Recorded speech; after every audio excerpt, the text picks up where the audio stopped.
Welcome to the deep dive. Today we're looking at some pretty interesting stuff about U.S. income tax law. We've got this whole stack of materials here making some bold claims, and I got to say I'm a little skeptical, Yeah. but definitely curious. Yeah. It is interesting. These sources really challenge some common assumptions about how the whole tax system works. Like, for instance, they suggest that paying income tax is actually not voluntary. Hold on, volunteer. That doesn't seem right. The IRS has a reputation for being, well, pretty insistent about collecting those taxes. Right, that's the common perception. But these sources actually cite several instances where government officials, including like an IRS commissioner, even a senator, have actually stated that income tax payment is voluntary. Okay, right. I'm intrigued now, but I'm also a little confused. How can paying taxes be voluntary? I mean, doesn't the government have the power to, make us pay? Well, that's where things get, kind of nuanced. Mm-hmm. The sources argue that the 16th Amendment, which is the one that gives Congress the power to levy income taxes, it doesn't actually directly mandate payment. They're saying the key here is the Internal Revenue Code, which outlines the specific rules for income tax. So are they saying there's like a loophole in how the law is written? It's not necessarily a loophole, but maybe like a lack of clarity. The sources point out that the Internal Revenue Code, it doesn't explicitly state that individuals are liable for paying income tax. It also doesn't specify any penalties for not paying, which is kind of unusual because the code is very clear about liabilities and penalties for other taxes, like alcohol, tobacco, that kind of thing. So if the code doesn't actually say we're liable, does that mean we just don't have to pay? Well, it's not that simple, unfortunately. What these sources are highlighting is this potential discrepancy between how the law is actually written and how it's actually enforced in practice. They suggest that this lack of clarity, it could have some legal implications, especially when it comes to, challenging actions by the IRS. Okay, I see. I'm starting to see where this is going. But before we go any further, can you back up a bit? Explain what liability means in this whole context. Sure. Liability, in legal terms, basically means being legally responsible for something. So in the case of taxes, it means being obligated to pay a certain amount because that's what the law says. The sources are arguing that without a clear statement of liability in the Internal Revenue Code, the legal basis for making people pay income tax, it gets a little shaky. You know what I mean? Interesting. So they're saying the IRS could be operating on shakier legal ground than we all think? Yeah. That's the argument they're making. And to kind of back this up, they point to the Privacy Act notice that's in the 1040 booklet. It states that you're only required to file returns for taxes that you're actually liable for. And they contrast this with forms for other taxes, like the Form 730, it's for bookmakers. And that form very clearly states the code sections that establish liability for those taxes. It sounds like they're making a distinction between being required to file a return and actually being legally obligated to pay, right? Exactly. And they're suggesting this distinction. It might give you a little leverage when you're dealing with the IRS. Okay. This is all very thought-provoking. But, let's be realistic for a second. People get in trouble with the IRS all the time for not paying taxes. So how did these claims about voluntary compliance, how does that actually work in the real world? Right. Well, the sources acknowledge that, of course. But they argue that many people, they might be complying just out of fear or because they misunderstand the law, not because they're actually legally obligated. And they really emphasize the importance of understanding your constitutional rights, especially the Fourth and Fifth Amendments. Right. Fourth Amendment is protection against unreasonable searches and seizures. And the Fifth Amendment protects against self-incrimination. How do those apply to taxes, though? Well, think about it. When you provide tax information, like on a 1040 form, you're basically handing over a very detailed account of all your financial activity, right? And the sources argue that this could be seen as waiving your Fourth and Fifth Amendment rights, which potentially opens you up to scrutiny and even prosecution. That's a little unsettling. Makes filing taxes seem a lot riskier than I thought. The sources aren't saying you shouldn't file taxes, but they are saying you should be aware of the possible legal, ramifications of all the information you're sharing and how it could be used against you. They even point out that the 1040 booklet, it even has a Miranda warning in it. That thing that says the information you provide can be used against you. Wow, I never even noticed that before. It really does add another layer of complexity to something I always thought was just a routine obligation. Are they suggesting we should all get a lawyer every time we file our taxes? Not necessarily. But they do emphasize the importance of understanding the law and being prepared to kind of assert your rights, if necessary. And they highlight this crucial difference between statutes and regulations, which is something that often gets overlooked. Okay, let's break that down. What's the difference between a statute and a regulation? Well, a statute is a law that's actually passed by Congress. It has the full weight of law. It's hard to challenge. But a regulation is created by, like, a government agency, like the IRS, to interpret and implement a statute. So regulations are kind of like the IRS's interpretation of the law. Exactly. And the key point the sources make is that regulations, they don't always carry the same weight as a statute. They identify 3 types of regulations: legislative, interpretive, and procedural. And they emphasize that only legislative regulations actually have the force of law. So wait, are they saying that the IRS could be relying on regulations that aren't even really laws to enforce parts of the tax code? That's what they're suggesting.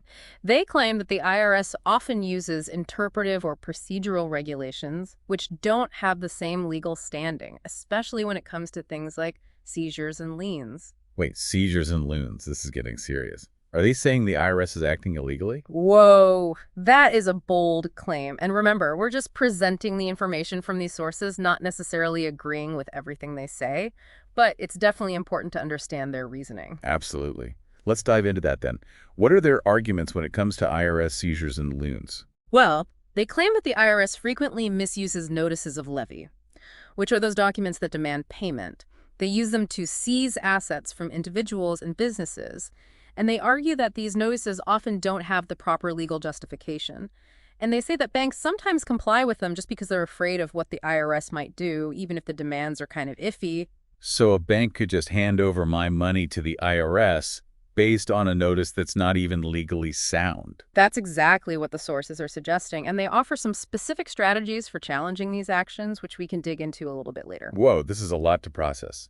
I'm starting to see the U.S. income tax system in a whole new light.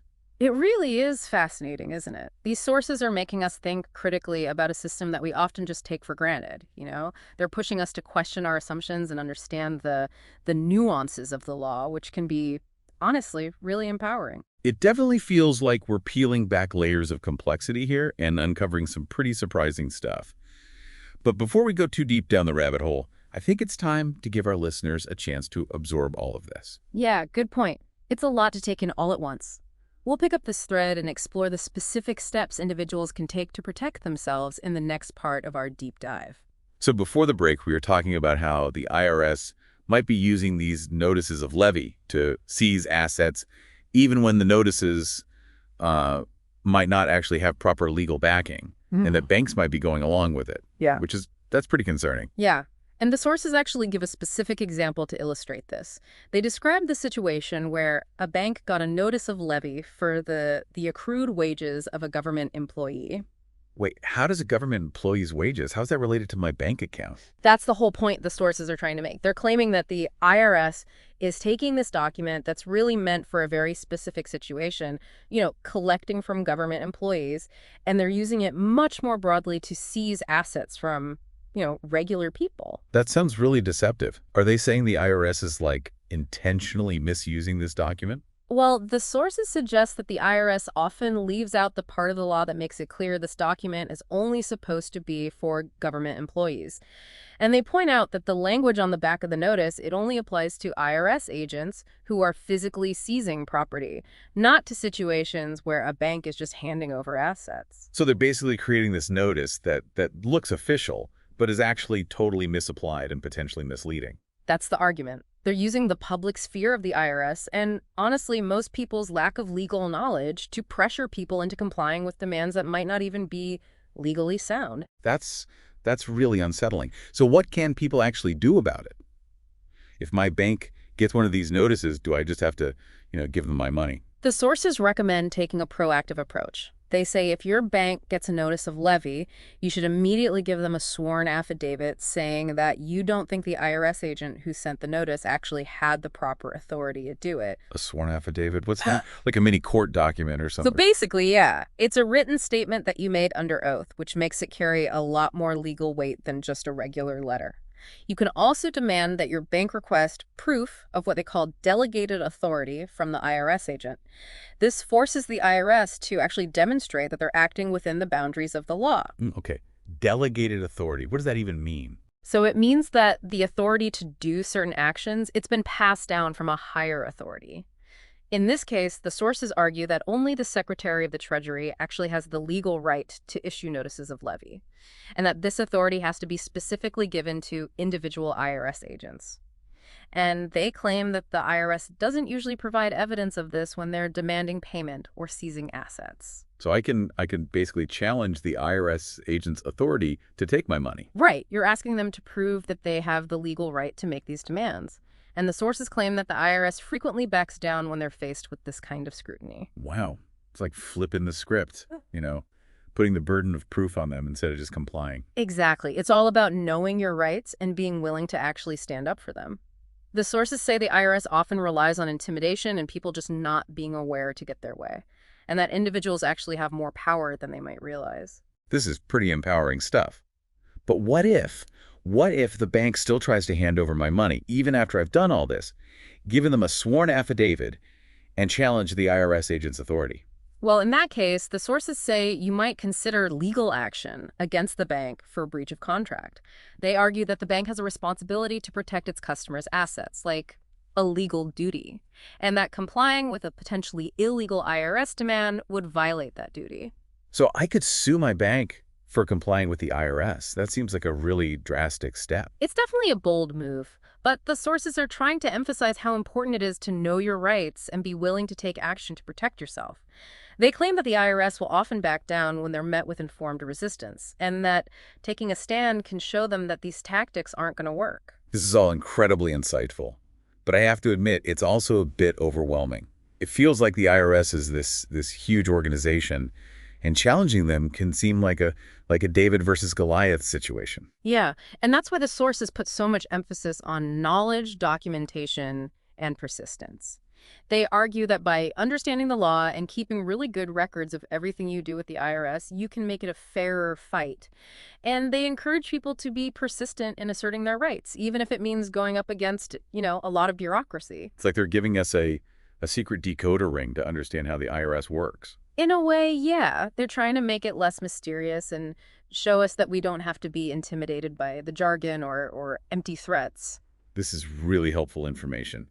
But I bet our listeners are probably wondering about the practical implications of all this. Like, what are some specific things they can do to protect themselves? That's a great point.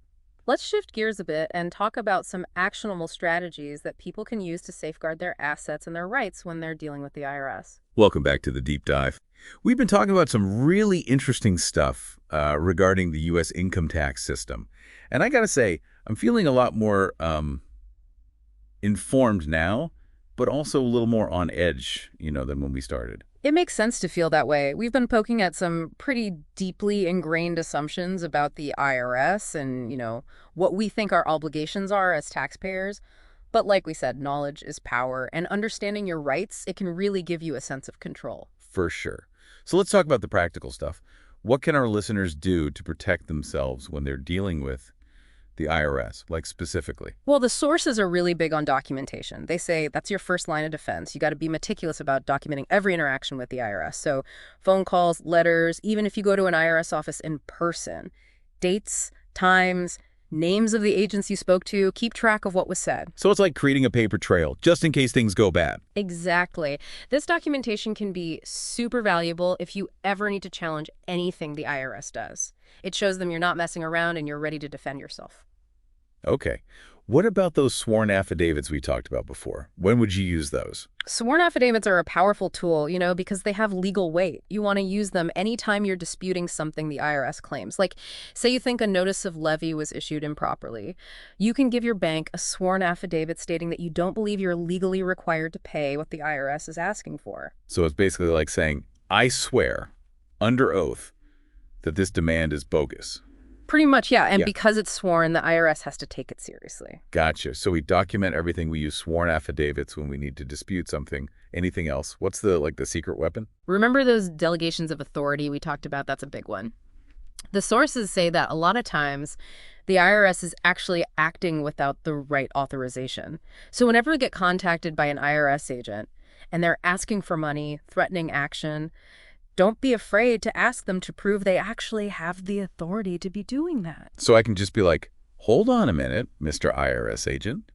Show me the document that says you can demand this from me. Exactly. You're calling them out, making them show you they're following the rules. And the sort of claim the IRS often backs down when you do that. It's like we're turning the tables on them, right? Or making them prove it instead of just going along with whatever they say. That's the point. You're being assertive. You're demanding transparency. And by doing that, you're not just protecting yourself, you're also holding the IRS accountable. This is making so much sense. It's like a light bulb just went off in my head. Why don't more people know about this? It's a great question. The sources suggest that the IRS actually benefits from this whole culture of fear and not knowing much about tax law. People get intimidated. The legal system is complex. They don't want to question authority, so they just go along with what the IRS says, even if it's questionable. It's like a magic trick. They distract you with the jargon and complicated rules while they're doing something sneaky. Yeah, that's a good way to put it. And by talking about these tactics, we're breaking the illusion, giving people the tools to see through the smoke and mirrors and stand up for themselves. This whole deep dive, it's been a wild ride. Shocking, confusing, honestly, kind of scary at points. But in the end, it's really empowering. It really shows how powerful knowledge and critical thinking can be. We're not saying anyone should try to cheat on their taxes or break the law, but we do want to encourage people to get informed, know their rights, and be ready to stand up to authority if they need to. Right. This isn't about dodging taxes. It's about fairness and making sure everything's above board, making the IRS play by the rules. Exactly. It's about empowering people to deal with the tax system with confidence and stand up for their rights. This has been an incredibly informative deep dive. Thank you so much for your time and for helping us understand this whole complicated and, kind of scary topic. You're very welcome. I hope everyone listening found this helpful and maybe feel a little more empowered now. I'm sure they do. And if anyone wants to learn more, we'll put links to the source materials in the show notes. Sounds good. It's a topic that deserves more attention and discussion. And remember, knowledge is power. The more you know about your rights and how this all works, the better off you'll be. Couldn't agree more. It's been a pleasure being here. It's been great having you. And to our listeners, thanks for joining us on this deep dive into the world of U.S. income tax law. Stay curious, stay informed, and until next time, happy diving.